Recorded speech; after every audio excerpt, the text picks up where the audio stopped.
No, hold on. This is 5 minutes funnier.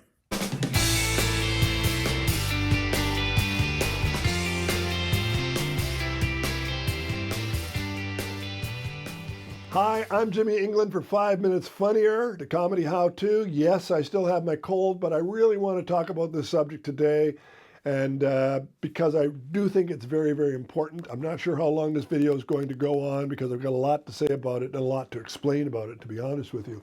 And I'm going to preface this episode by saying you should share this. I know I keep saying that at the end, but I think this is a subject that we need to understand better and we need more discussion about, and that is the term woke.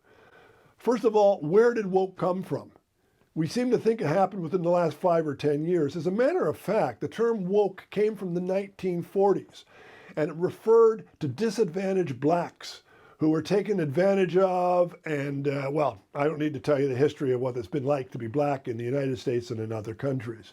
Suffice it to say, it was about waking up the population to what was going on and understanding that they had to be brought into the population and embraced as equals, not as inferiors you could make fun of.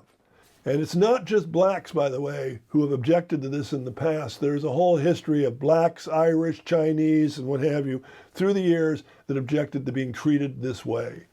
However, what's happened is conservatives in particular have really latched onto this as a handy way of deflecting whatever they are trying to do. So if they are turning around and they want to do something like censor something, and you object to it, they'll immediately brand you as woke. And woke has moved from being something that is a positive thing to being a negative thing.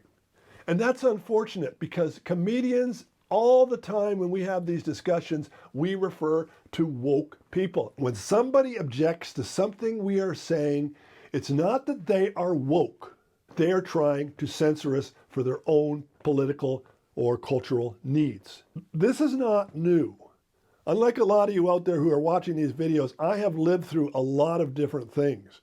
And the thing that most comes to mind is the things that happened in the 60s as the black population began to get some respect.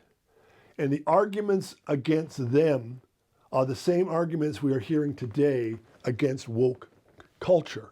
That the concept of somebody being woke. That somehow their sensitivity is beyond the norm. I know it feels that way sometimes, but before we brand them as somehow negative by calling them quote unquote woke, I think it's important that we understand if they have an argument, because sometimes they do. Like for instance, you might say, well, yeah, I'm making fun of gay people, or I'm making fun of women here, but come on, they got no sense of humor if they don't get this joke. Well, guess what? That's not new. That goes back to the 1940s and beyond. Back in the 1940s, one of the most popular radio shows on was Amos and Andy, two white guys playing black people in a manner that they would have done during minstrel shows in the late 1890s. And when somebody stood up and said, we shouldn't be doing this, the comedians said, who were using this kind of comedy, said, it's okay, come on, they must have a sense of humor. Well, I don't think anybody today would say it's okay to do minstrel stuff on stage, that somehow it's all right to do that. Yet somehow we have gotten this idea that we can still make fun of gay people or transsexual people or women with issues, that a woman in distress is a funny thing to talk about. I wrestle with this all the time because sometimes I feel like censorship is worthwhile. But at the same time, I'm not sure it's a good deal either. And what really threw me into a quandary was after I read Cliff Nesterhoff's new book, Outrageous. He wrote The Definitive of the Comedians, which is the history of stand-up comedians over the last 100 years. If you haven't read it, highly suggest it. But I suggest his book, Outrageous, even more. I tell you, I've got so much more I want to say here, but I just don't feel there's going to be enough time to get it all out no matter what I do.